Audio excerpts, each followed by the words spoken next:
एक समय था कि पवन सिंह सुपरस्टार को कोई जानता तक नहीं था और एक बार वो गाने के चक्कर में जेल भी जा चुके थे सानिया मिर्जा के केस में। लेकिन आज वही सुपरस्टार पवन सिंह जिसको कोई नहीं जानता था, आज वही भोजपुरी सिनेमा जगत का सबसे बड़ा सुपरस्टार, पावर स्टार, मशहूर अभिनेता माने जाते हैं। पवन सिंह का हाल ही में रिलीज हुआ गाना हरियर की उड़ानिया वाला गाने को लेकर उनके एक बहुत ही बड़े फैन ने एक ऐसी रील बना डाली कि पूरा फेमस हो गया और पवन सिंह भी उनको अपने पेज पे डाल दिए। जी हाँ दोस्तों, पवन सिंह ने अपने फैन की रील अपने इंस्टाग्राम के पेज पर ही डाल दी। बहुत ही खुश हो गए।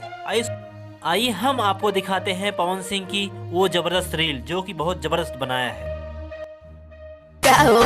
ऐसा नहीं है तो केकर जगवलू ह भगिया गोरी उतवलू ह अगिया गोरी तो हरी हरी ओढ़नी तो हर छूटल कवन बगिया ए गोरी तो हरी हरी ओढ़नी तो हर छूटल कवन बगिया ए गोरी। अरे काहे बताई? ऐसी वीडियो देखने के लिए हमारे चैनल को लाइक, शेयर और सब्सक्राइब जरूर करें ताकि आपको नई अपडेट मिलती रहे। Thank you.